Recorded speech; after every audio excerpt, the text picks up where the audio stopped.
Hello everybody. तो आज हम बात करेंगे सन 2014 में आई मूवी ड्रैकुला अनटोल्ड के बारे में।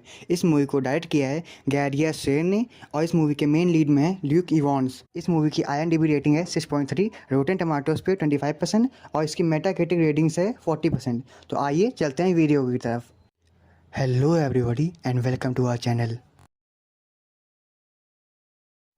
सो मूवी की स्टार्टिंग में हमें एक बच्चे की वॉइस ओवर सुनाई देती है जो कि हमें एक आदमी के बारे में बताता है जिसे उसके लोग प्रिंस, ये बच्चा डैड और दुनिया वाले ड्रैकुला के नाम से जानते हैं। अगले सीन में हम एक आदमी ब्लैड को देखते हैं जो कि ट्रांसिल्वेनिया शहर का राजा होता है। ब्लैड और उसके साथी नदी के पास ही खड़े होते हैं क्योंकि उन्हें दूसरे राज्य के एक सिपाही का हेलमेट मिला होता है और उन्हें लगता है कि ये हेलमेट एक जासूस का है और वो जासूस उस पहाड़ में ही कहीं छुपा होता है। तो ब्लैड अपने कुछ आदमी लेके उस पहाड़ की ओर चल पड़ता है और जब वो सब पहाड़ की गुफा में एंटर करते हैं तो उन पर एक वैम्पायर हमला कर देता है और वह उन सभी को मार देता है।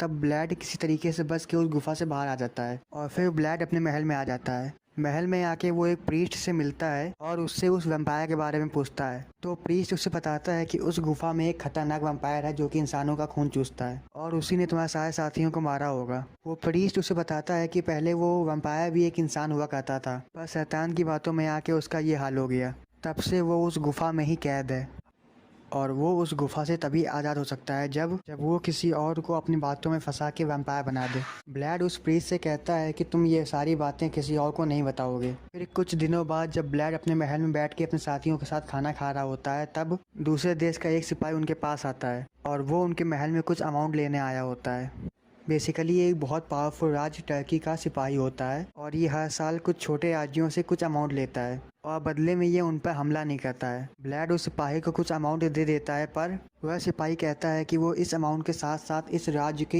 1000 बच्चों को भी लेगा जो कि टर्की की सेना में शामिल होंगे। ब्लैड उस सिपाही से कहता है कि बच्चों वाला ट्रेडिशन काफ़ी साल पहले ही समाप्त हो चुका है, पर वो सिपाही नहीं मानता। तो ब्लैड कहता है कि मैं तुम्हारे राजा से खुद बात करूँगा। अगले दिन ब्लैड टर्की के राज्य पहुंच जाता है और वो वहां के राजा अहमद से बात करता है और फिर वो दोनों काफ़ी बात करते हैं। ब्लैड उनसे बच्चे ना लेने के लिए अपील करता है पर अहमद नहीं मानता है और वो कहता है कि हमें 1000 बच्चे चाहिए जिनमें से एक तुम्हारा बेटा भी होगा। अगले दिन जब अहमद के सैनिक बच्चे को लेने आए होते हैं तो ब्लैड उन पर हमला कर देता है और वह उन सभी को मार देता है। पर ब्लैड का एक दोस्त उससे कहता है कि अब अहमद हम पे ज़रूर अटैक करेगा और हमें मार देगा। ब्लैड कहता है कि वो इस प्रॉब्लम का कोई ना कोई सलूशन ज़रूर निकाल लेगा। फिर ब्लैड उसी पहाड़ की ओर चला जाता है जहाँ पे वो ड्रैकुला रहता है। वह उसकी गुफा के अंदर जाता है और उस वैम्पायर से बात करता है और उसे अपनी पूरी प्रॉब्लम बताता है और उससे कहता है कि अगर तुम मुझे अपनी पूरी पावर दे दो तो मैं अपने राज्य को बचा सकता हूँ। वैम्पायर उसकी पूरी बात सुनता है और फिर कहता है कि अगर तुम मेरा खून पी लो तो तुम्हारे अंदर भी मेरी पावर आ जाएगी और अगर तुमने 3 दिनों तक अपने खून की प्यास को रोक लिया तो तुम दोबारा से इंसान बन जाओगे, पर अगर तुमने खून पी लिया तो तुम हमेशा के लिए एक वैम्पायर बन जाओगे और फिर मैं इस गुफा से आज़ाद हो जाऊंगा। ब्लैड उसकी सारी बातें मान लेता है और उसका खून पी लेता है। फिर वो बेहोश हो जाता है। होश आने पर वो देखता है कि वो जंगल के अंदर होता है और अब उसके अंदर काफ़ी पावर आ चुकी होती है। फिर वो अपने महल के अंदर आ जाता है और अहमद के सैनिकों ने उसके महल पे हमला कर दिया होता है। ब्लैड अकेले ही उनके सामने जाता है और उन सभी को अकेले ही मार देता है। यह सब देख के उसके लोग काफ़ी हैरान होते हैं पर ब्लैड उनसे कहता है कि इस बारे में मुझसे कोई कुछ नहीं पूछेगा और वह महल में चला जाता है। और जब तुर्की के बादशाह अहमद को ये बात पता चलती है कि ट्रांसिल्वेनिया के लोगों ने उसके सारे सिपाहियों को मार दिया है तो वो खुद लाखों सैनिकों को लेकर ट्रांसिल्वेनिया की तरफ रवाना हो जाता है। ये सब बात कर ही रहा होता है कि तभी उसके मरे हुए सैनिकों को ब्लेड उनके पास भेज देता है और ये सब देख के अहमद काफ़ी गुस्सा हो जाता है। और अगले सीन में हम देखते हैं कि ब्लेड की वाइफ को उसके वैम्पायर होने का पता चल जाता है। ब्लेड अपनी वाइफ से कहता है कि वो वापस से इंसान बन जाएगा तो उसे 3 दिनों तक अपनी खून के प्यास को रोकना होगा। तब ब्लैड की वाइफ उसके सैनिकों से कहती है कि हमें आगे चलना चाहिए। ब्लैड दुश्मनों पे नज़र रखने को गया है। ये सब उससे ब्लैड ने ही कहने को कहा होता है क्योंकि इस समय बाहर काफ़ी धूप होती है और वैम्पायर धूप में नहीं आ सकते। फिर ब्लैड के लोग आगे चले जाते हैं। रात में अहमद के सिपाही उन सभी को घेर लेते हैं और उन पर हमला कर देते हैं और वो लोग ब्लैड की वाइफ को मारने ही वाले होते हैं कि तभी वहाँ पे ब्लैड आ जाता है, अपनी वाइफ को बचा लेता है और उन सभी को जान से मार देता है। और अब तक अहमद को ये बात पता चल चुकी होती है कि ब्लैड अब एक शैतान बन चुका है और फिर वो अपनी पूरी सेना की आंखों पर पट्टी बांध देता है ताकि उसकी सेना ब्लैड को देख के ना डरे। और अगले सीन में हम देखते हैं कि ब्लैड अपने महल में संभाल कर और धूप से बचते हुए चल रहा होता है। यह सब वो प्रीस्ट देख लेता है और वो जान जाता है कि अब ब्लैड एक शैतान बन चुका है। तभी ब्लैड के सारे लोग मिलके उसको जला देते हैं, पर ब्लैड एक वैम्पायर होता है और उस पर आग का कोई असर नहीं होता है। और फिर ब्लैड अपने लोगों से कहता है कि मैं बस तुम लोगों को बचाने के लिए ही शैतान बना हूँ, कि मैं तुम सभी को बचा सकूं। तब उसके सारे आदमी सच्चाई जान जाते हैं और वो काफ़ी दुखी होते हैं उन्होंने ब्लैड के साथ ऐसा किया।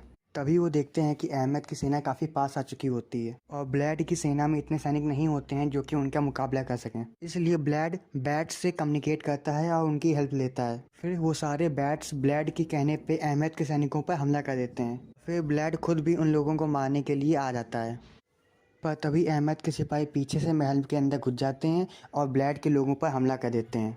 वह लोग ब्लैड की वाइफ को पहाड़ से नीचे गिरा देते हैं और उसके बच्चे को अपने साथ ले जाते हैं। ब्लैड अपनी वाइफ को बचा लेता है, पर वो मरने वाली होती है। तभी ब्लैड की वाइफ उससे कहती है कि तुम मेरा खून पी लो, इससे वो हमेशा के लिए एक वैम्पायर बन जाएगा और अपने बच्चे को बचा पाएगा, क्योंकि आज उसका तीसरा दिन होता है। और ये सब सुन के ब्लैड अपनी वाइफ का खून पी लेता है और मास्टर ड्रैकुला अपनी गुफा से आज़ाद हो जाता है। फिर ब्लैड अपने मरते हुए सैनिकों को भी अपना खून पिला देता है, जिससे वो भी वैम्पायर बन जाते हैं। और फिर वो सब मिलके अहमद के सैनिकों पर हमला कर देते हैं। ब्लैड अपनी पावर से दिन में भी अंधेरा कर देता है। फिर ब्लैड अहमद से फाइट करने के लिए जाता है, पर अहमद में चारों ओर चांदी के सिक्के बिछा देता है और चांदी से वैम्पायर्स को काफ़ी तकलीफ होती है।